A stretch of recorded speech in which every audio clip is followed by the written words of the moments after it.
Kita tempuh dia. Contoh 5. Contoh 5. Bagi dia hidup coba. Saya tempuh yang hidup bagi dia hidup.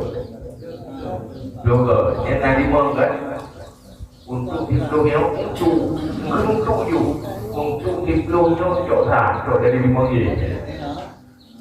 5 ke untuk hidup yang kedua coba. Hidup yang kedua untuk hidup 5 kami 5 kan? Ya kan?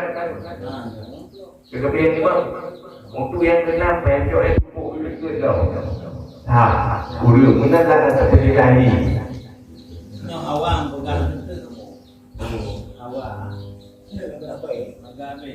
Jadi menyoblot itu apa nak tak kurang sahnya yang golam